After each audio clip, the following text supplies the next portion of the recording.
Tinalo ng Capital One Solar Spikers ang Choco Mucho Flying Titan sa Pool B. Bumida si Marina Tushova sa isang kahangahangang performance na nagdala sa Capital One sa isang makapigil hiningang tagumpay laban sa Choco Mucho. Ang kahangahangang 45 points ni Tushova ay hindi lamang nagtala ng bagong record sa isang laro kundi nagtiyak din ng puntos na nagdala sa panalo para sa kanyang kupunan.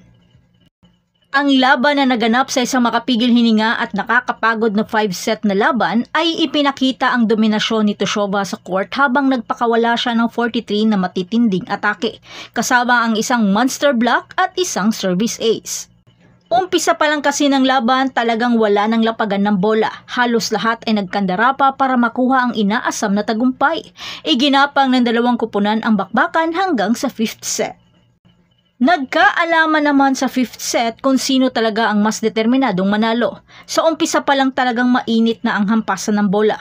Nagawang makalamang ng Choco Mucho sa umpisa na may 3 points lead.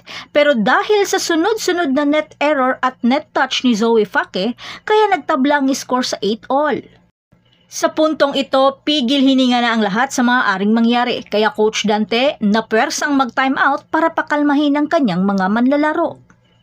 Nagawa namang maitawid ni Madayag ang score at lumamang bahagya, pero Capital One ayaw rin paawat sa kanilang malulupit na depensa at ang mga maiinit na hampas ni Tushova dahilan upang mahirapan ang Choco Mucho.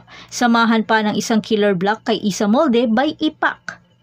At dahil sa sobrang intense ng bakbakan, halos magpalitan lamang sa kanilang mga service error ang dalawang kupunan. At naging mas makapigil pa ang bakbakan nang magtabla ang score dahil sa unsuccessful na challenge ng Capital One sa score na 13-all.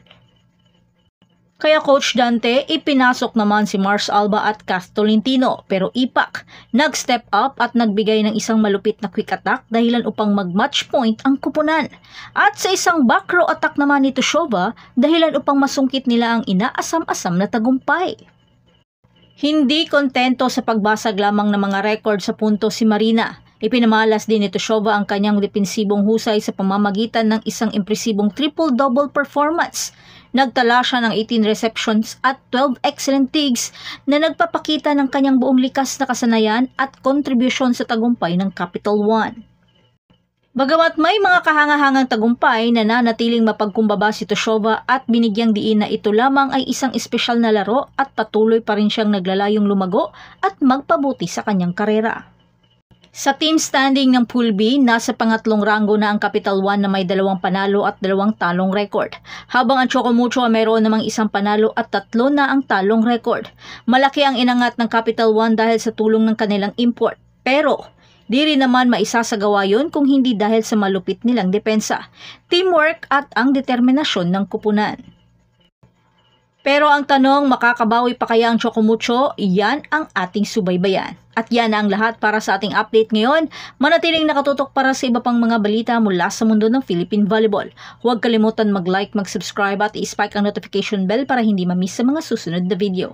Hanggang sa muli, patuloy na mag-spike at mag-dig sa ating channel. Buisit.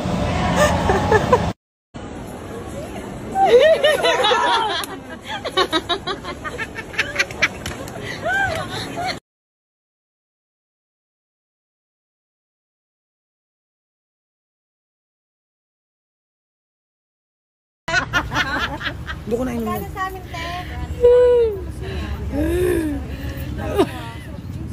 Gcash siya kasi.